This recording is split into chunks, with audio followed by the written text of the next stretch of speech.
বাইরে তো অনেক ঠান্ডা। আরে ভালোই তো, কম্বলের নিচে গরম লাগতেছে। কম্বলটা কেমনে নিয়ে বয়ে গেল? ভালো তো লাগবে, কারণ কম্বলটা পাঠাইছে সৌদি আরব থেকে। ওরে বাবা, এটা কি এত বরফের মতো ঠান্ডা? আরে এটা তোমার পাও, আর তোর পাটা খুব গরম, ভালো লাগতেছে। আরে চাপ চাপ, ঠান্ডা পাও একদম আমার শরীরে লাগাবি না। আরে কি সমস্যা, তোর শরীর গরম, আমার ঠান্ডা হাত, শরীর গরম, ভালোই লাগবো।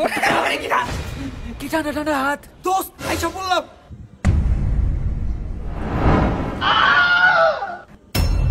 তোরা সবাই এদিকে?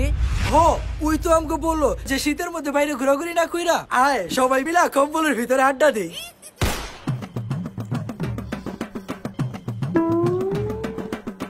এটার লিগে তা বললাম আয় তবে কম্বলের তলে দেয়।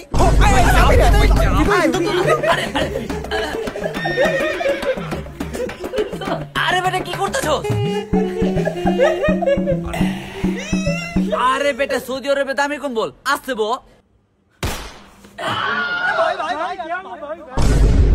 এইটা আবার কি করতেছো? আরে সারাদিন মোজা পরে ছিলাম, পাউটা ঘামায় গেছে, মাত্র খুললাম।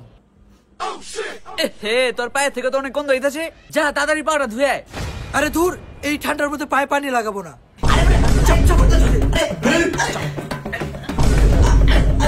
আরে গন্ধ পাও নিয়ে কম্বল আইসা করছে। আমার কম্বলটা রেডি পুরো শেষ কইরা। কম্বলের নিচে গরম বাতাস ছাড়ছে কে? কার কাম এটা? বিশ্রী গন্ধ। কে করছে রে? আমার যদি তেনা কম্বলের নিচে তোর এই কামটা করতে পারলি।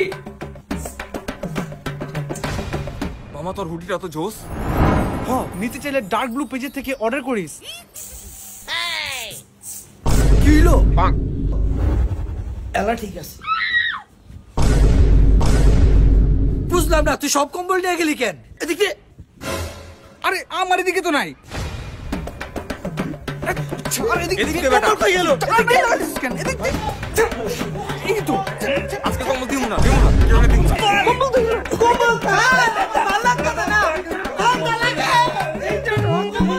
আরে তোর এগুলো কি শুরু করলি? আমার তো দামি কম্বল। এই তো এলা ঠিক আছে। বুঝলাম না, আমার কম্বল আমার থেকে লয়ে গেলি। দে এদিকে।